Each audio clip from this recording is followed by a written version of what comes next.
Recording by Richard Kilmer. The Underground City by Jules Verne. Chapter 10. Coal Town. 3 years after the events which have just been related, the guidebooks recommend it as a great attraction to the numerous tourists who roam over the county of Stirling, a visit of a few hours to the mines of New Aberfoyle. No mine in any country, either in the Old or New World, could present a more curious aspect. To begin with, the visitor was transported without danger or fatigue to a level with the workings at 1,500 feet below the surface of the ground. 7 miles to the southwest of Callander opened a slanting tunnel, adorned with castellated entrance, turrets, and battlements. This lofty tunnel gently sloped straight to the stupendous crypt, hollowed out so strangely in the bowels of the earth. A double line of railway, the wagons being moved by hydraulic power, plied from hour to hour to and from the village thus buried in the subsoil of the county, and which bore the rather ambitious title of Coal Town. Arrived in Coal Town, the visitor found himself in a place where electricity played a principal part as an agent of heat and light. Although the ventilation shafts were numerous, they were not sufficient to admit much daylight into New Aberfoyle, yet it had abundance of light. This was shed from numerous electric discs, some suspended from the vaulted roofs, others hanging on the natural pillars.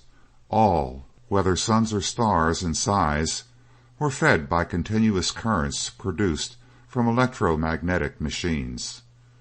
When the hour of rest arrived, an artificial night was easily produced all over the mine by disconnecting the wires.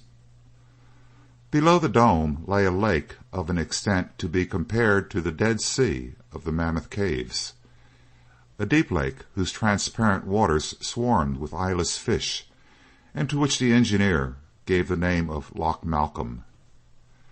There, in this immense natural excavation, Simon Ford built his new cottage, which he would not have exchanged for the finest house in Princes Street, Edinburgh. This dwelling was situated on the shores of the loch, and its 5 windows looked out on the dark waters, which extended further than the eye could see. 2 months later, a second habitation was erected in the neighborhood of Simon Ford's cottage. This was for James Starr. The engineer had given himself body and soul to New Aberfoyle, and nothing but the most imperative necessity ever caused him to leave the pit. There, then, he lived in the midst of his mining world. On the discovery of the new field, all the old colliers had hastened to leave the plough and harrow, and resume the pick and mattock. Attracted by the certainty that work would never fail, allured by the high wages which the prosperity of the mine enabled the company to offer for labor, they deserted the open air for an underground life, and took up their abode in the mines. The miners' houses, built of brick, soon grew up in a picturesque fashion, some on the banks of Loch Malcolm, others under the arches which seemed made to resist the weight that pressed upon them, like the piers of a bridge. So was founded Coal Town, situated under the eastern point of Loch Katrine, to the north of the county of Stirling. It was a regular settlement on the banks of Loch Malcolm. A chapel dedicated to St. Giles overlooked it from the top of a huge rock, whose foot was laved by the waters of the subterranean sea.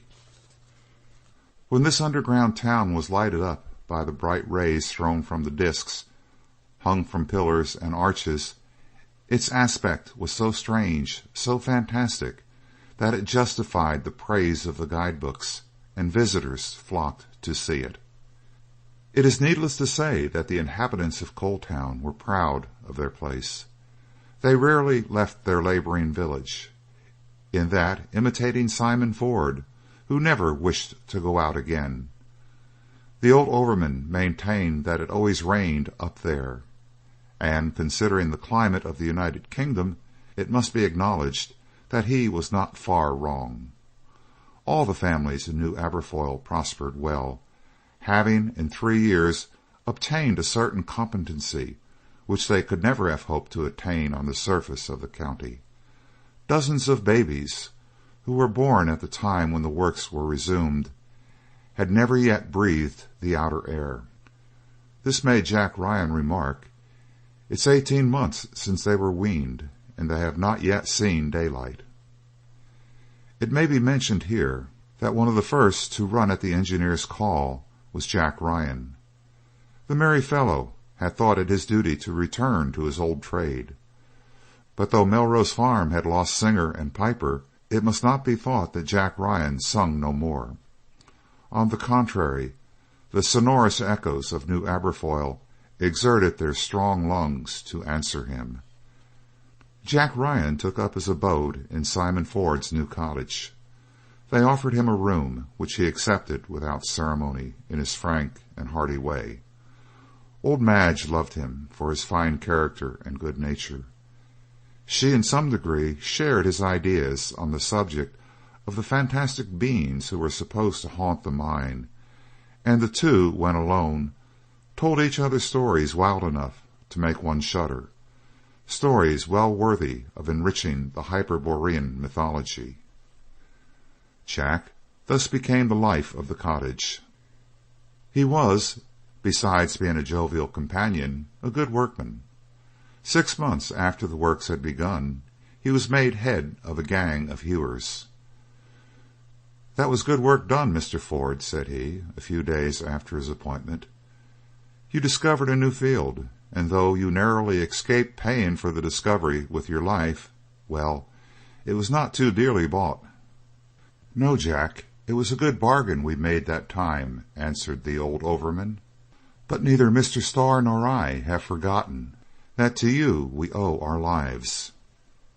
"Not at all," returned Jack. "You owe them to your son Harry, when he had the good sense to accept my invitation to Irving." "And not to go, isn't that it?" interrupted Harry, grasping his comrade's hand. "No, Jack, it is to you, scarcely healed of your wounds, to you who did not delay a day, no, nor an hour, that we owe our being found still alive in the mine." "Rubbish, no," broke in the obstinate fellow. "I won't have that said, when it's no such thing. I hurried to find out what had become of you, Harry, that's all. But to give everyone his due, I will add that without that unapproachable goblin—" "Ah, there we are," cried Ford. "A goblin." "A goblin, a brownie, a fairy's child," repeated Jack Ryan.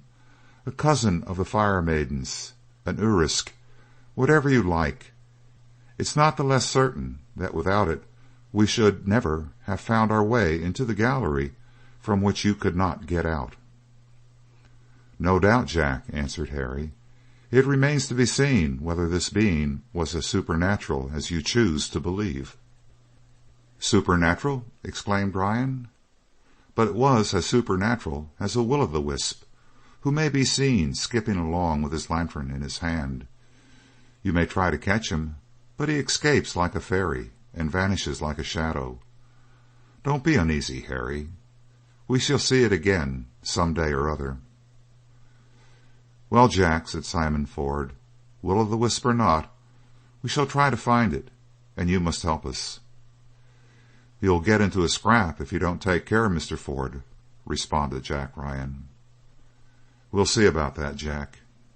We may easily imagine how soon this domain of New Aberfoyle became familiar to all the members of the Ford family, but more particularly to Harry. He learned to know all its most secret ins and outs. He could even say what point of the surface corresponded with what point of the mine. He knew that above this seam lay the Firth of Clyde, that there extended Loch Lomond and Loch Katrine. Those columns supported a spur of the Grampian Mountains. This vault served as a basement to Dumbarton. Above this large pond passed the Balloch Railway. Here ended the Scottish coast. There began the sea, the tumult of which could be distinctly heard during the equinoctial gales. Harry would have been a first-rate guide to these natural catacombs, and all that Alpine guides do on their snowy peaks in daylight he could have done in the dark mine by the wonderful power of instinct. He loved New Aberfoyle. Many times, with his lamp stuck in his hat, did he penetrate its furthest depths. He explored its ponds in a skilfully managed canoe. He even went shooting, for numerous birds had been introduced into the crypt, pintails, snipes, ducks, who fed on the fish which swarmed in the deep waters. Harry's eyes seemed made for the dark, just as a sailor's are made for distances. But all this while Harry felt irresistibly animated by the hope of finding the mysterious being whose intervention, strictly speaking, had saved himself and his friends. Would he succeed? He certainly would, if presentiments were to be trusted, but certainly not if he judged by the success which had as yet attended his researches. The attacks directed against the family of the old overman before the discovery of New Aberfoyle had not been renewed. End of Chapter 10. Recording by Richard Kilmer, Rio Medina, Texas.